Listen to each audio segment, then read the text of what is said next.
श्रीनगर की प्रसिद्ध हजरत बल दरगाह में हाल ही में किए गए नवनिर्मित शिलापट्ट पर राष्ट्रीय प्रतीक चिन्ह के लगाने को लेकर के विवाद गहराता जा रहा है। स्थानीय लोगों और राजनीतिक दलों ने इसे धार्मिक भावनाओं के खिलाफ बताया है।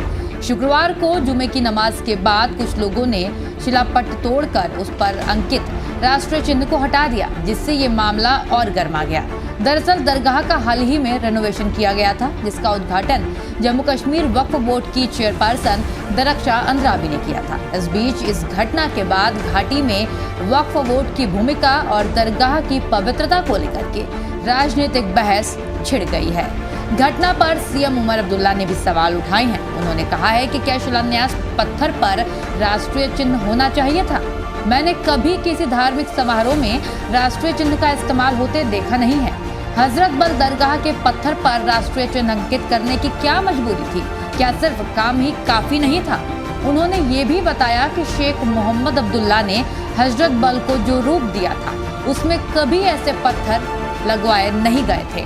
सीएम का कहना था कि सरकारी चिन्हों का इस्तेमाल सिर्फ सरकारी समारोह में ही होना चाहिए और वही होता है।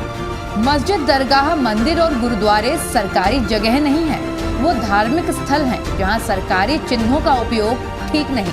वहीं अन्य दलों ने इस कदम को धार्मिक भावनाओं से खिलवाड़ बताया। पीडीपी नेता इल्तिजा मुफ्ती ने आरोप लगाया कि मुस्लिम समुदाय को हर बार जानबूझकर उकसाया जाता है।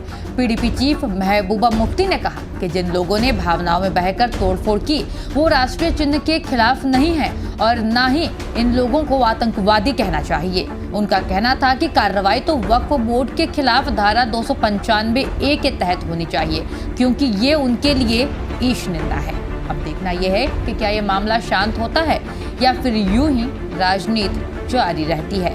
ऐसे ही तमाम वीडियोस और अपडेट्स के लिए आप सभी सोशल मीडिया प्लेटफॉर्म्स पर हमें फॉलो जरूर करें।